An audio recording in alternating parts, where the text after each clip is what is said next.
Hello there and welcome back to my next project. After 3 World War II tanks, I need a small break from that era. So today we are building a modern tank, the M1A1 Abrams from Italeri in 1:35 scale. If you are interested, I've also done a quick unboxing of this kit on my channel. Without further ado, let's begin with the construction. I begin by building the lower hull. First I remove the side panels with my sprue cutter, and then I clean the parts with my hobby knife and sandpaper. For gluing these parts, I am using the thicker regular Tamiya cement. This bond has to be strong, and I don't have to worry about any glue marks on the inside.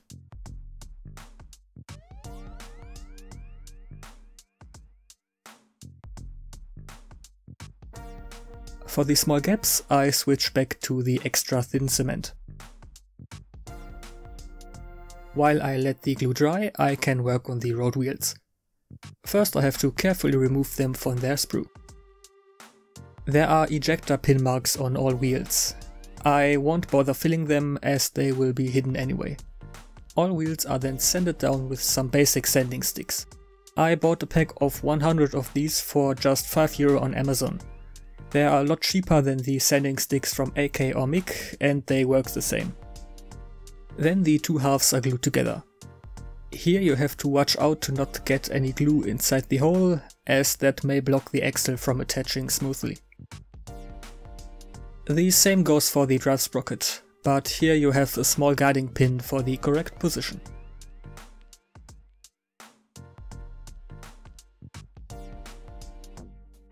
To show some use on the wheels, I damaged them with my hobby knife. The rubber part on the road wheels would easily be scratched by stones, for example, when the tank is in action.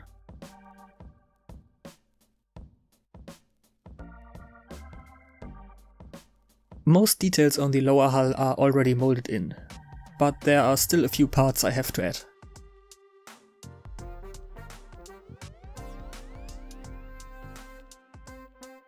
The side skirts are just added to the sides, but I won't attach them right now, as I have to paint and weather the tracks underneath them first. Speaking of the tracks, the kit offers 2 options for the tracks: link and length tracks and rubber band tracks. This time I chose the link and length variant. While the details are a little bit better, that means more work to do. Each link has to be cut from the sprue and carefully cleaned with a sanding stick.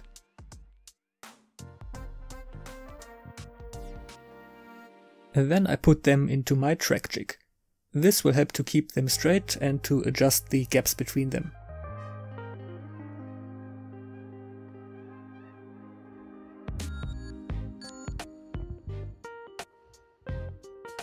For gluing, I chose the extra thin cement again. It will flow right between the links without any problem.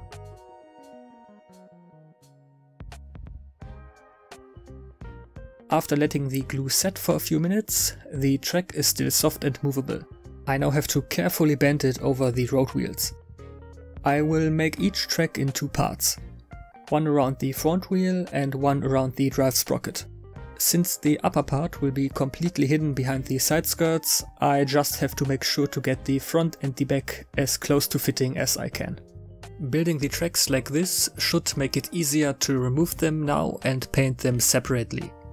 But I have to be careful as they are very fragile like this and could just break apart. I did the same on the King Tiger, but there the individual links had a lot more contact points than these modern tracks. For some reason, the track is 2 links too long when you go by the instructions, but I just have to remove these 2 links and then the length is perfect.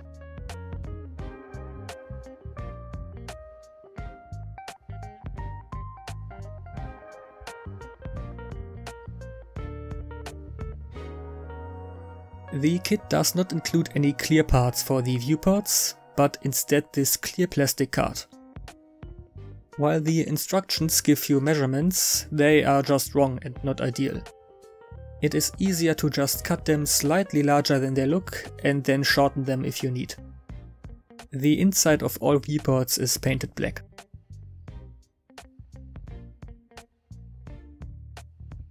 Leaving the plastic stripes longer makes gluing easier, but I can't leave the hatches open like this.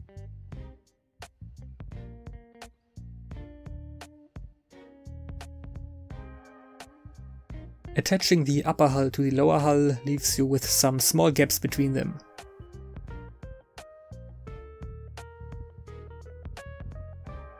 I will fill them up with AK putty and then sand them smooth.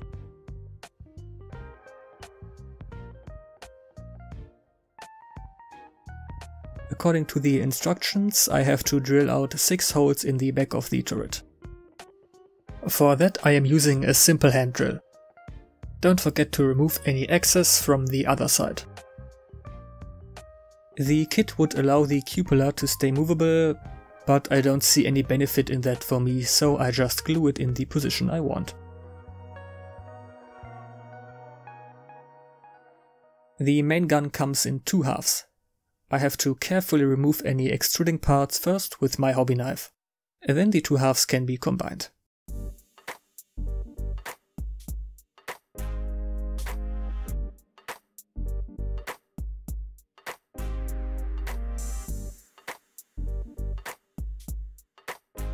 After letting the glue dry, I am left with these 2 seam lines. First I scrape them down with my knife, and then I smooth them with a sanding stick.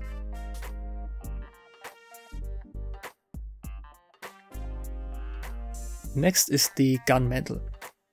There are a few small details that I have to add here. The kit does not include any kind of breech. This mechanism here is the only part of the gun that is inside.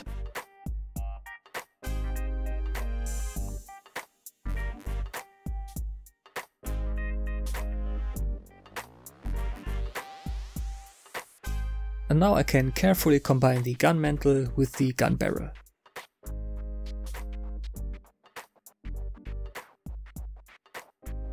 The turret has these 2 storage boxes on the side. It's easier to build the box first and then add it to the turret. I really like the small details this kit has included. Both the ones I have to add myself, but also the ones that are already molded in. Especially the anti-slip texture looks really nice in my opinion. The gun can stay movable when you combine the turret halves. Just don't apply any glue to the joints.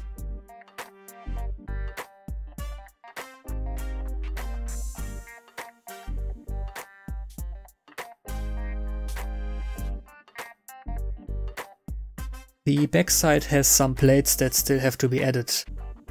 I guess this is because one predecessor kit had an engine included that would be left visible if the hatches are open.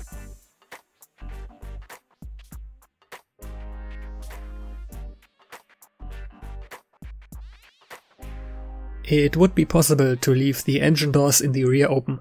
The 2004 variant of this kit had a resin engine included.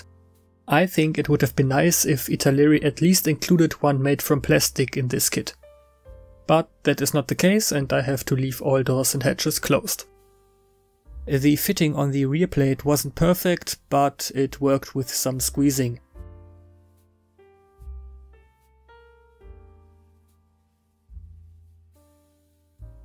Any visible gaps were filled with putty again. You have the option to leave the hatches open, but I chose not to because the kit has neither an interior nor a figure included.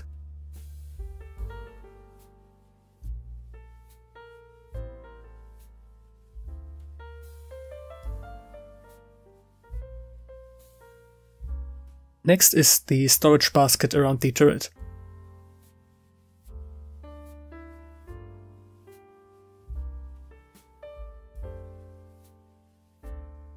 I am pretty sure the bar at the top is too short and should be able to touch the turret, but it looks like it's missing a few millimeters. Next is the storage basket at the back of the turret. It looks a lot more fragile than it actually is. For the bottom you have the included mesh with a 1:1 size reference. but of course that reference is either wrong or the instructions are unclear. Either way, I have to trim it down again. Now it fits much better.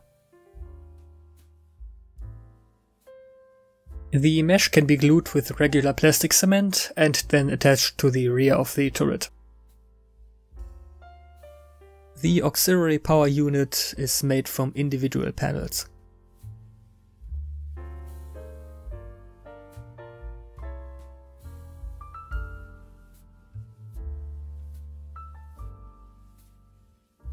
A small amount of accessories and storage items are also included in this kit. These larger ammo boxes are designed to fit on the rear storage basket. The backpacks and fuel canisters are all made in one piece and only need to be removed from the sprue and then cleaned with sanding sticks to remove any seam lines. The combat identification panels are also cut from clear plastic. But again, the instructions have the wrong measurements. Use the actual decals for the right size in this case. They are then attached with regular plastic cement to the front of the turret. I used sandpaper on the inner side for a better adhesion.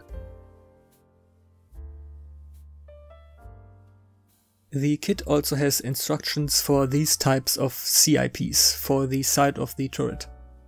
You could build them yourself from the clear plastic card. But I won't even bother with that and will instead use the ones included in this Tamiya Modern US Accessories kit.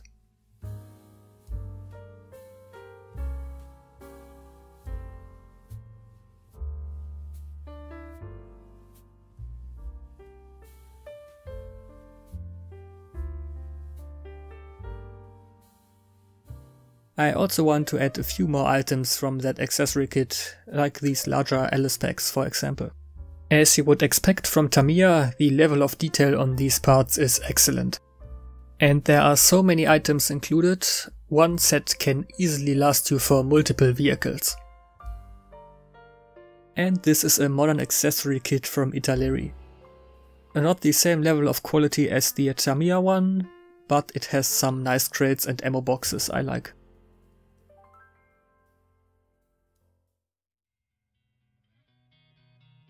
One downside of the included accessories and the Tamiya ones are their hollow bags. To fill them up, I will use milliput putty. I just needed the putty like the instructions say and then added a small amount to each of them to fill them up.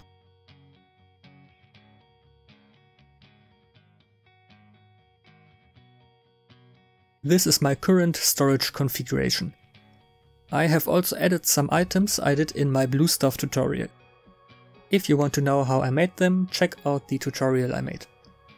The milliput on the underside makes it easier to conform them to the shape of the turret. And with that, the construction part is finished.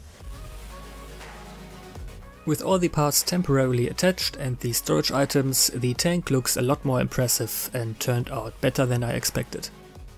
I can't wait to see how the tank will turn out after painting and weathering. If you also enjoyed the video, please leave a like, and if you don't want to miss any future uploads, subscribe to my channel.